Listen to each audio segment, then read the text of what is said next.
Hello मेरे पढ़ाई के मित्रों, कैसे हैं आप लोग।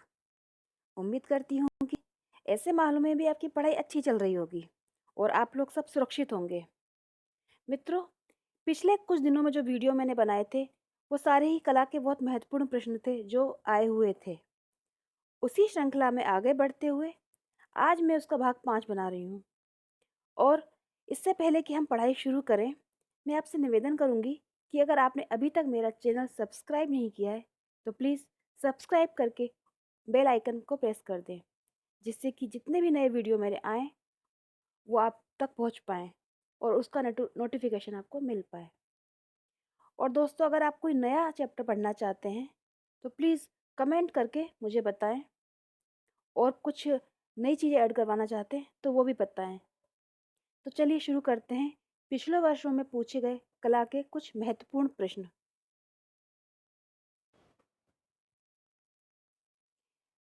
पहला प्रश्न है, सही कालानुक्रम में का चयन करें। ये 4 ऑप्शन दिए गए हैं, इसमें आपको सही कालक्रम में इनको लगाना है। पहला है ए ऋषभनाथ, अजीतनाथ, पार्श्वनाथ, महावीर। बी अजीतनाथ, ऋषभनाथ, पार्श्वनाथ, महावीर। सी ऋषभनाथ, पार्श्वनाथ, महावीर, अजीतनाथ। डी है पार्श्वनाथ, ऋषभनाथ, अजीतनाथ, महावीर। तो देखिए दोस्तों, अगर हमको ये पता होगा कि सबसे पहले जैन गुरु स्वामी कौन से, तीर्थंकर कौन से थे, तो आप इसको इजीली सोल्व कर पाएंगे। लेकिन यहाँ पर देखिए 2 जगह पर ऋषभनाथ पहले दिया हुआ है, तो जिनको सेकंड नहीं पता होगा उनके लिए कंफ्यूजन हो सकता है। तो आप भी याद रखिए पहले, दूसरे, तीसरे और लास्ट वाले, तो ये आप इजीली इसको सॉल्व कर पाएंगे। यहाँ मैं इसका आंसर बताती हूँ आपको। यहाँ होगा आंसर नंबर, ऑप्शन ए है इसका आंसर फर्स्ट का। ऋषभनाथ जो थे वो पहले तीर्थंकर थे और महावीर स्वामी जो थे वो लास्ट तीर्थंकर थे। तो ये था प्रश्न 1।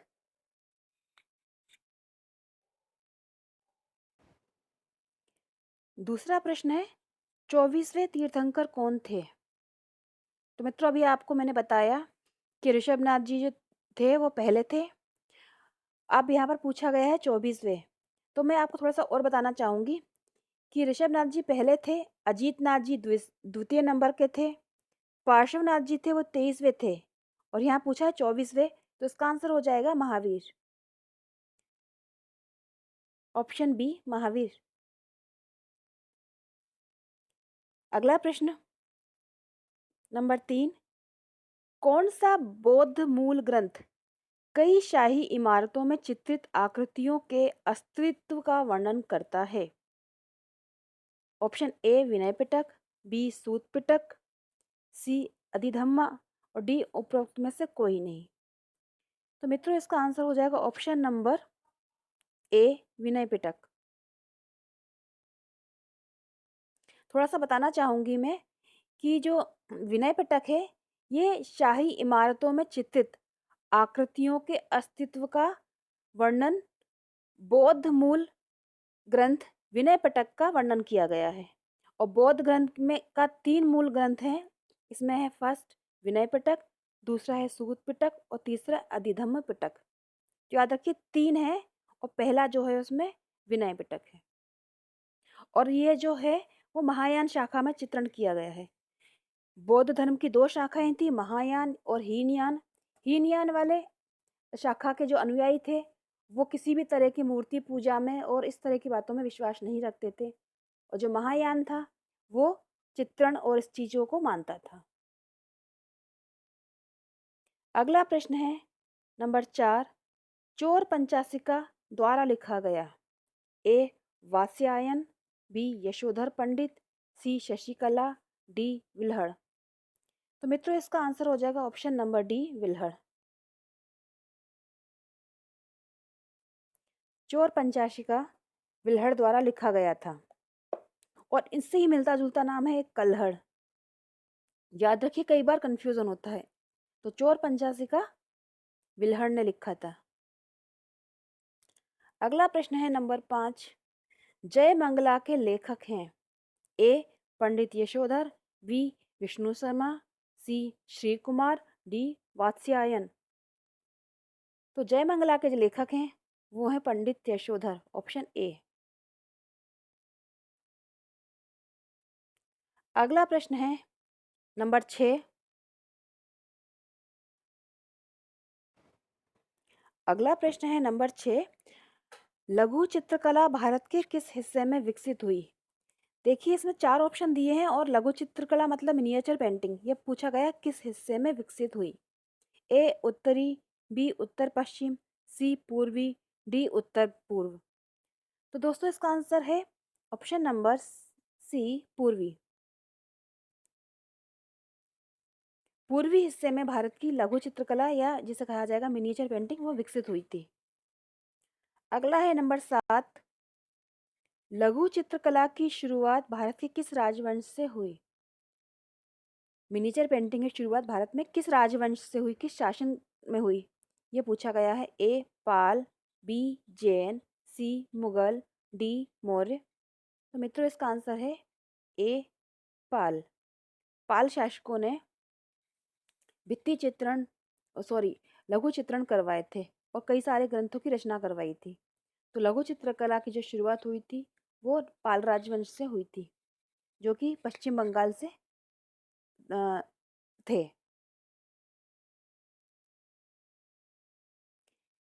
आठवां प्रश्न है प्रज्ञा पारमिता का चित्रण किस पर किया गया है?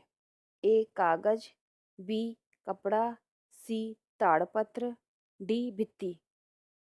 प्रज्ञा पारमिता इसका पूछा गया चित्रण किस पर किया गया है, माध्यम क्या था? तो इसका आंसर हो जाएगा ऑप्शन नंबर सी ताड़पत्र।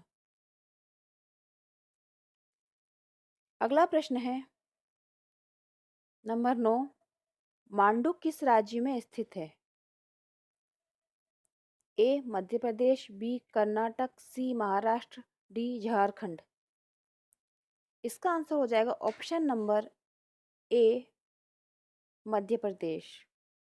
मांडू जो है वो जैन चित्रकला के लिए बहुत ही प्रसिद्ध है और ये मध्य प्रदेश में है। अगला प्रश्न है, अभी मैंने इसका आंसर आपको बता ही दिया, मांडू किस चित्रकला के लिए प्रसिद्ध है, तो इसका आंसर हो जाएगा Jain, option number A Jain. अगला प्रश्न है नंबर 11। चालुक्य वंश की राजधानी कहाँ स्थित थी? ए बादामी, बी हम्पी, सी चोलमंडलम, डी चिदम्बरम। तो बादामी जो चालुक्य जो वंश था उसकी राजधानी थी बादामी में। चालुक्य वंश की राजधानी बादामी में थी और चालुक्य शैली का सबसे प्राचीन जो मंदिर है वो ऐहोल में है। याद रखिए चालुक्य वंश की राजधानी बादामी थी और इसका सबसे प्राचीन मंदिर जो है वो ऐहोल में है। और बादामी आरंभिक चालुक्य शैली गुहा मंदिरों के लिए विख्यात हैं और 6वीं शताब्दी में यहाँ पर पहाड़ियों को काटकर स्तंभ युक्त याद रखिए 4 मंदिर बनाए गए थे। पापनाथ मंदिर, संगमेश्वर मंदिर, विरूपाक्ष मंदिर और लाड़का मंदिर। अगला प्रश्न है नंबर 12। पापनाथ मंदिर किस शैली का है? अभी हमने डिस्कस किया है इसका पापनाथ मंदिर का, तो इसका आंसर आपको पता ही चल गया होगा, ए है चालुक्य शैली का। चालुक्य शासकों ने पापनाथ मंदिरों का निर्माण करवाया था और ये मंदिर जो थे वो बादामी इसकी राजधानी थी और ये ऐहोल में थे। अगला प्रश्न है नंबर 13। 64 योगिनी मंदिर कहाँ स्थित हैं? इसमें 4 ऑप्शन है, मध्य प्रदेश, उत्तर प्रदेश, हरियाणा या पंजाब। यहाँ मैं आपको बताना चाहूँगी जो 64 योगिनी मंदिर हैं वो 4 हैं मुख्य, जो जिसमें से 3 तो मध्य प्रदेश में ही है। तो इसका आंसर तो यहाँ पर टिक करवाती हूँ पहले आपको, ए मध्य प्रदेश। अब आप जानिए कहाँ कहाँ पर है। एक 64 योगिनी मंदिर है जो कि है भेड़ाघाट जबलपुर में, दूसरा है मुरैना में, तीसरा है खजुराहो में और चौथा 64 योगिनी मंदिर है वो है उड़ीसा में। तो अगर उड़ीसा आता भी है तो 3 मंदिर चूंकि मध्य प्रदेश में है तो मध्य प्रदेश को ही टिक किया जाएगा। वैसे उड़ीसा और मध्य प्रदेश एक साथ नहीं दिए जाएंगे। अगर हाँ कहीं पर मध्य प्रदेश ना हो, उड़ीसा आए, तो आप वहाँ उड़ीसा को टिक कर सकते हैं, अदरवाइज इसका आंसर होगा मध्य प्रदेश। अगला है 14 नंबर का क्वेश्चन, साधनमाला ग्रंथ किस धर्म से संबंधित है? ए बौद्ध, बी जैन, सी हिंदू या डी इनमें से कोई नहीं। मित्रों, साधनमाला जो ग्रंथ है इसका आंसर हो जाएगा ऑप्शन नंबर ए बौद्ध। ये बौद्ध धर्म का ग्रंथ है। अगला प्रश्न है नंबर 15, महावीर स्वामी जो कि 24वें जैन तीर्थंकर थे, उनके जन्म का चित्रण किया गया है। यहाँ ग्रंथों के नाम दिए हुए हैं और ये पूछा गया है कि कौन से ग्रंथ में उनके जन्म का चित्रण किया गया है। ऑप्शन ए चोर पंचाशिका, बी दिव्य स्वप्न, सी कल्पसूत्र और डी प्रज्ञा पारमिता। तो मित्रों, इसका आंसर हो जाएगा ऑप्शन नंबर सी कल्पसूत्र। ये जो कल्पसूत्र है वो ताड़पत्र पर निर्मित है। याद रखिए, कई बार ये भी पूछा जाता है कल्पसूत्र का चित्रण किस पे किया गया है, तो ये ताड़पत्र पर किया गया है। और इसमें जो 24वें जैन तीर्थंकर थे महावीर स्वामी, उनका चित्रण है, उनके जन्म का चित्रण है। अगला प्रश्न है नंबर 16, कालकाचार्य कथा किस पर चित्रित है? ए ताड़पत्र, बी कपड़ा, सी कागज, डी इनमें से कोई नहीं। तो 16 नंबर का आंसर हो जाएगा ऑप्शन नंबर ए ताड़पत्र। अभी मैंने आपको बताया कि कल्पसूत्र, कालकाचार्य कथा, ये सारे ताड़पत्र पर चित्रित किए गए थे। और पूछा भी जाता है, इनका मीडियम पूछ लिया जाता है या किस धर्म से हैं। धर्म पूछा जाता है तो धर्म याद रखिए, ये आ जाएगा जैन धर्म। याद रखिए, ये जैन धर्म के चित्रित ग्रंथ हैं और ये ताड़पत्र है, उस पर चित्रित किए गए थे।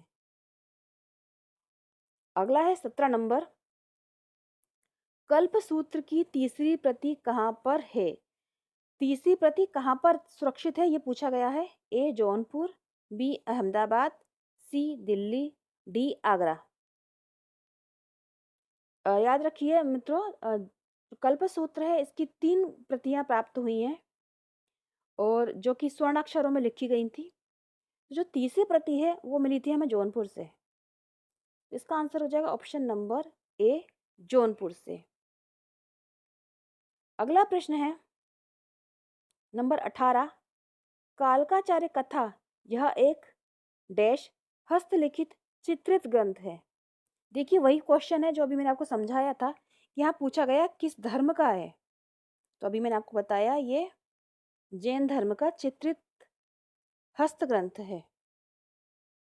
अगला प्रश्न है नंबर 19,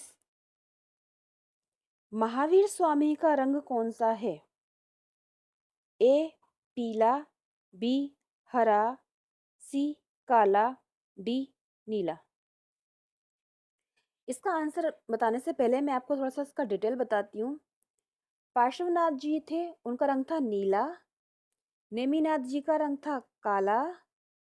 ऋषभनाथ जी की जो आकृति बनाई गई थी वो स्वर्णिम रंग था उसका। तो ये अलग अलग रंग थे जो अलग अलग जैन तीर्थंकरों के लिए इस्तेमाल किए गए थे। यहाँ पूछा गया है महावीर स्वामी का, तो इनका था रंग पीला, ऑप्शन ए पीला रंग। अगला प्रश्न है 20वां, कालकाचार्य कथा में किसका चित्र है? बुद्ध का, जैन तीर्थंकर का, विष्णु का या शिव का? कालकाचार्य कथा चूंकि जैन ग्रंथ है तो इसका आंसर हो जाएगा जैन तीर्थंकर का, ऑप्शन बी जैन तीर्थंकर का इसमें चित्रण है। तो मित्रों, ये थे 20 बहुत ही महत्वपूर्ण प्रश्न। और आप वीडियो से बाहर निकले ख़त्म करें उससे पहले बोलना चाहूँगी, प्लीज़ आप लाइक का बटन ज़रूर प्रेस कर दिया करें। और अगले वीडियो में मैं लेकर आऊँगी कुछ इसी से आगे जुड़े हुए प्रश्न जो आए हुए थे एग्ज़ाम में और आगे जो एग्ज़ाम आने वाले हैं उसमें भी आएंगे। आप जुड़े रहिए मेरे चैनल से, visual art and GK tutorial से, और पढ़ते रहिए। अपना ख्याल रखिए। जय हिंद।